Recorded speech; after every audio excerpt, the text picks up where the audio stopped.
executive mums. Now, postpartum back pain or back pain after childbirth is a very common issue, especially in executive mums as you are juggling your work schedule and the physical strain of new motherhood. Now, even if you are on maternity leave, your body has gone through a lot during pregnancy, plus your work schedule, which is quite hectic, plus sitting down for long periods of time, etc., just adds up to that strain, along with the physical challenges of being a new mom, lifting your baby, carrying the baby. And during your pregnancy, when you have the expanding uterus, weight gain, and hormonal shifts, this can all significantly alter your posture, weaken your core muscles, putting extra pressure or strain on your back and neck, or the whole spine. But here we're going to address more of the back pain, which comes postpartum or after delivery. Now, before we get into the topic for today, where we are going to cover three tips. So there's three easy tips that you can follow for postpartum back pain relief. However, before that, let me introduce myself. For those of you who don't know me, my name is Swati. I'm an executive mom power coach. I help moms of younger kids who work in high stress executive jobs to manage their back, neck, and spinal pain. And this is despite low energy levels and brain fog or lack of focus. I do this by giving you simple exercises, some lifestyle modifications, some tips and tricks that have helped me in my own pain journey and my adrenal fatigue journey. Adrenal fatigue, I refer to this as this is something I had before, and this is the low energy levels, lack of focus or brain fog, etc. So these were my two main symptoms. Obviously, there's much more that comes in adrenal fatigue. All right, so let's get into the topic for today, because hey, we're moms, we're busy people, right? We don't have extra time on our hands usually. So the very first thing is use support. Now, when you have if you have heard me talking about postpartum back pain in my previous video, you'd know why we're talking about support. However, if you haven't seen that video or haven't heard that video, me talking in that video, have a look at my YouTube channel and you can go through that video. So basically, the very first tip is use support. So pillows and cushions can be used for support. Now, when you're sitting, roll up a towel and put it in the curve of your lower back so that you support those deeper muscles which are in that deepest part of the lumbar curve, so that you don't slouch and you don't aggravate your pre-existing back pain or contribute towards back pain. If you have one of those lumbar supports that you can use, if you're sitting on a chair or a couch, you can use those as well.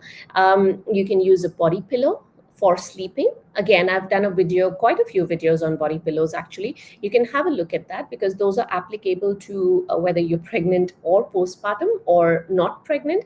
You can have a look at how to use the body pillow, what are the different kinds of body pillows, etc. in those videos. So I'm not going to go into detail, but body pillow is something that can support your whole spine and keep it in a neutral alignment. So use that support. It can obviously also be used for breastfeeding. If you don't have a breastfeeding pillow on, instead of you bending down over to the baby to feed the baby, put the pillow in front of you, put the baby on top of the pillow, and then adjust it in such a way that you are not bending from your mid back or rounding your shoulders, but you are sitting up in a good posture, and then you're feeding the baby. So a feeding pillow, a breastfeeding pillow, or even a body pillow can be used for this. If you can wrap it around your body and then pop baby on top of it, and then you feed the baby. Now, just looking at my notes here. Yeah, so and also if you're standing for long periods of time, or if you have like back pain along with nerve pain and sciatica, or that is nerve pain down the back of the thigh and legs all the way down, it can go all the way down to your toes, or it can stay in the thigh and legs. So if you have back pain and nerve pain, what you can do is when you're changing the baby's diaper, or when you're standing with the baby, if you're standing static, try to move around if you're holding your baby. But if you are, say, changing a diaper where you can't move around, or you are changing the clothes of the baby, or any activity like that, try and keep a step stool around that area, so that one of your foot is on the floor and the other foot is on the stool. And then if you're standing for a longer duration, then swap feet. So one goes on the floor and the other one goes on the stool. Now, what this does is every 10 to 15 minutes, you can swap feet depending on when your pain starts, or your discomfort in your back or nerve pain in your leg starts. If suppose it's 5 minutes for you, swap the legs around at 4 minutes. If it's something that doesn't bother you for standing, say, half an hour, probably change your positions around 15 to 20 minutes mark, because 15 to 20 minutes is when the stresses tend to build up on your discs. The discs are those gelatinous structures between your spine, vertebrae in your spine.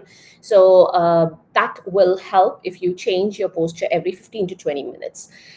Um, Also, remember, standing posture does play a crucial role in your back pain and nerve pain down in the legs as well. So do not ignore that. Usually, we tend to focus on sitting posture, and we ignore sleeping and standing posture. So do take care of that as well. So use the supports. Now, the second tip is engage in gentle exercises. Now, this can be very variable because there is no fixed time where you can get back into exercises after childbirth or postpartum.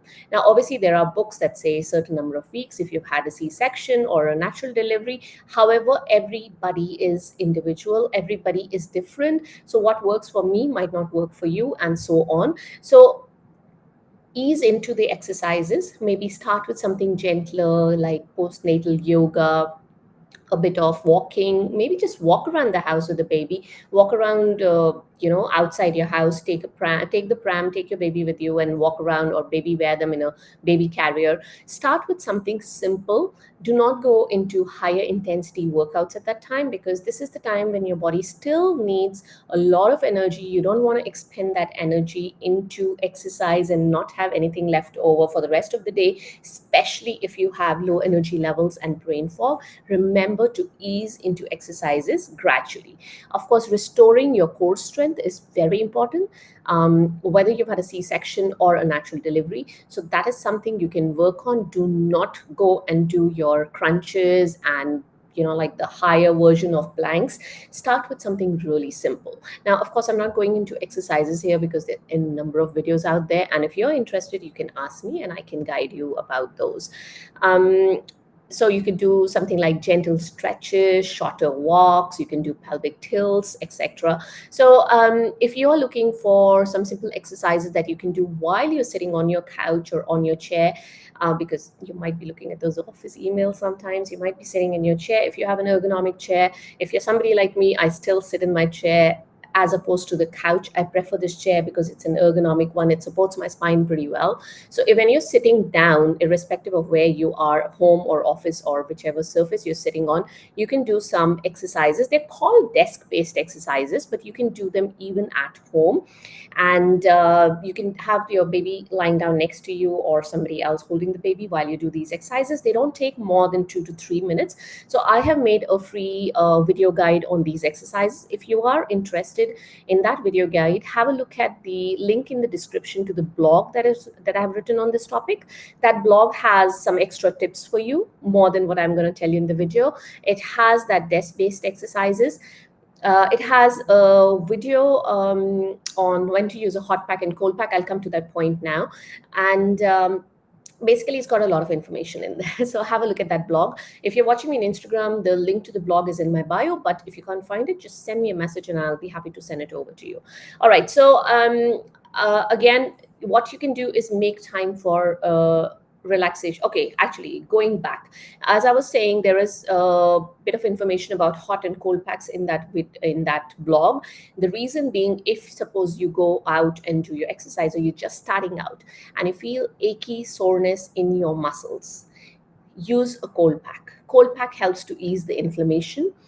Hot pack is when you wake up stiff. Suppose you've done exercise the previous evening and you wake up the next day and you're feeling that stiffness in your back, use a hot pack. Hot pack usually works very well for muscle spasms. So that's tight areas, those knots around your neck, especially when you're holding your baby, you're not used to doing that. Or if you're like me, I used to rock my baby to sleep. There was just no way my kids would sleep without that when they were little. But that caused havoc on my neck and upper back. So a hot pack is your best friend then. If you're confused about hot pack and cold pack, again, go back to that blog. In the link is in the description of this video. Go back to that blog and have a look at that, so that you know when to use a hot pack and when to use a cold pack. And if you don't have time for that, there is no right or wrong. Go with what suits you. Okay, so you're not going to do any harm by using a hot pack where you're supposed to use a cold pack, not for generalized back pain. All right, so the last point that I wanted to come to is make time for relaxation. Now, take a break and rest. It is as important as physical activity. Being a new mom, especially when you're dealing with spinal, that is back and neck pain, your body needs time to heal. Your body has been working really hard during that pregnancy, during the childbirth. Now is the postpartum period. This is also called the fourth trimester, as of course you would know. This is the time when you need to ease your routine, maybe things like meal preps. Of course, I'm not going to go into details because this is not my niche, but meal preps, having a routine, having a friend come over to help you at least hold the baby while you go have a shower. So crave out some times for relaxation, having some relaxing music in the background. I use a lot of essential oils. So, like right now I'm diffusing this oil in the diffuser. It helps me to relax. You could also do some gentle stretches, again going back to those desk-based exercises or stretches that I was talking about, something to help you relax and unwind every single day. So I know it's much easier said than done. I didn't do it, but just telling you, if you can relax or crave out at least 5 minutes in the day for yourself. Try and get that relaxation in.